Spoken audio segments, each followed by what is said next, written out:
واقعا سالهای 50 عصر 20 در فرانسه به وقوع پیوسته است. فرانسه شنمی فرانسیای امروزه. یک مرد مسلمان، یک حاجی با نام حاجی ابراهیم در شهر پاریس یک دکان بقالی داشته است. همون مردم همون محله از همونجا خرید میکردن شیر، روغن، شکر و آرد و مقصد اشیای زندگیشون. در همون محله یک عائله یهودی زندگی میکرده است. یک پسر داشتیم با نام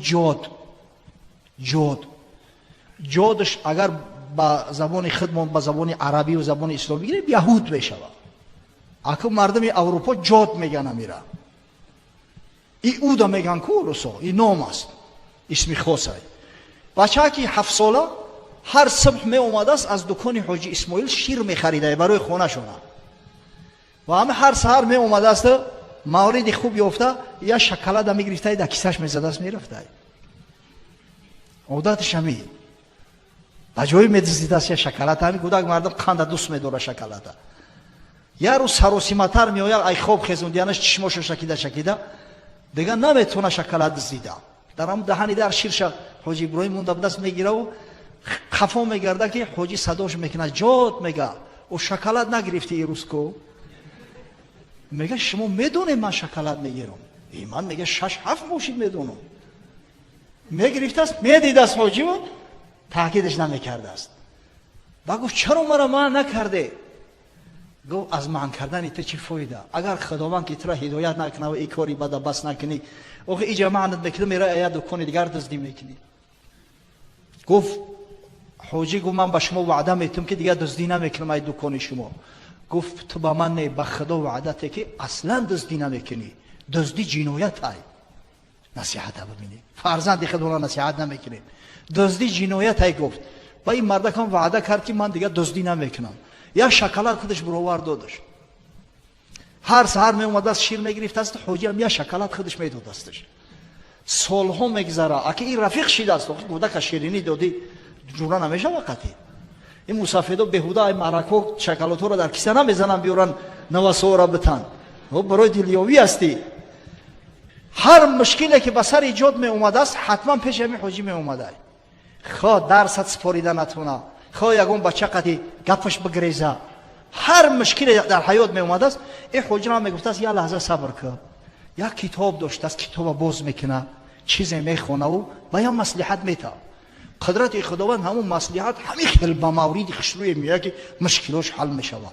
در ذهن جاد الکی مستور شده یک الکی جا گرفته است که حاجی یک کتاب سحرناک داره. سالها میگذره این جاد مکتب خلاص میکنه. یهودی ها عادتا بسیار اعلی خوانند در مکتب بسیار زیرکن. بعد ختم کردن این مکتب داکومنت را در گاروارد میسپاره. این گاروارد یک مکتب عالی است در شهر بوستون امریکا. یکی از بگیم مکاتب عالی از همه با قدرترین پرستیژنی ترین حساب میخوره. حتی یک گپ است که میگن کسی گاروارد ختم کرد اتوماتیک که الان میلیونر میبروید. او برای در هر فیرما کارش میگیرن. این جا در همونجا داخل میشود. 2 سال پای در پای همونجا بوده است. بعد 2 سال به خونهشون پاریس میآید خبرگیری. نزد دوستش ابراهیم میآید خبرگیری که دوستی من چه حال داشته باشه. میآید که در دکان پسر ابراهیم شیشته است. وقتی از ابراهیم پرسان میشود پسرش میگه که خدا رحمتش کنه. دعوت خدا را لبیک گفت رفت. زیق میشود جاد. میگن که برای شما یک چی وصیت کرده است. یک لحظه صبر کنی وزی وصیت چه میرسونم. این وصیت رسوندن واجب است. امر میکنه از خونش میروند یا دیپلمات میورن. دیپلمات هم میدونه نه سونکای مخصوص برای نمی کتابگیری و برای پولگیری میورن. دیپلمات هم میتنش خونه میوره جاد دیپلمات هم میکشویا همون کتابی سحرناک همون کتابی که حاجی میخوند مشکلایی را حل میکرد باز میکنه خونده نمیتونه. خطی لاتینی نیست. یک رفیقی مراکشی داشته است نزد همون میروه که همین حاجی رحمتی برای من کتاب مونده است. خوبی چه کتابه میگیرم میکشویش میگه قرآن. جاد میگه نماجد بید و نخود در قرآن مشکلای من نوشتگی باشه. ساده میگه در قرآن مشکلای تمامی زندگی و حیات و ممات نوشتگی هست. مشکلات کائنات همش در قرآن است.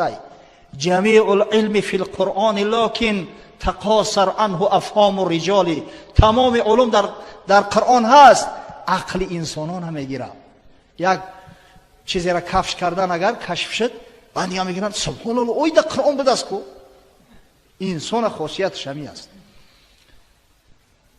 جاد هوسمند میشه، قرآن هم میخونه، اول به زبان فرانسوی، بعدا آیسته آیسته میآموزه به عربی یادش میگیره. در مدت 3 سال به هدایت خداوندی همه جاد قرآن حفظ میکنه، مسلمان میشه.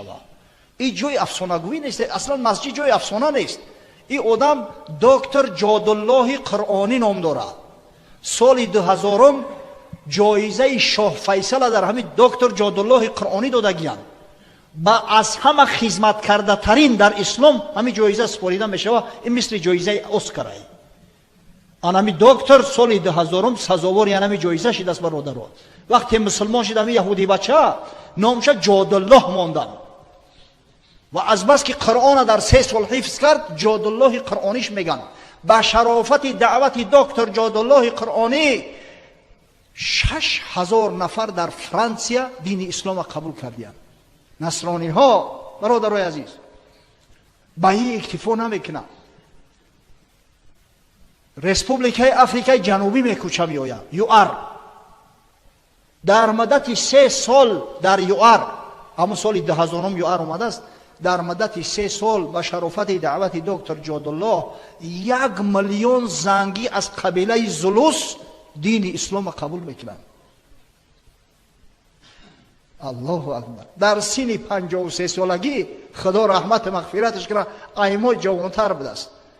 دکتر جادالله قرآنی در شهر پریتوریا از دنیا میگذره. حالی در همین رسپوبلیکای آفریقای جنوبی در شهر پریتوریا قبرش است.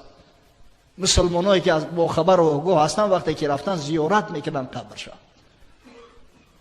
با قدر این حیات رسیدن در کار، با قدر علم رسیدن در کار، با قدر دین رسیدن در کار، با قدر آزادی رسیدن در کار، با قدر آبادی رسیدن در کار. قدر شناسیش چی است؟ عبادت خدا، اصلاح خاندان، اصلاح جامعه.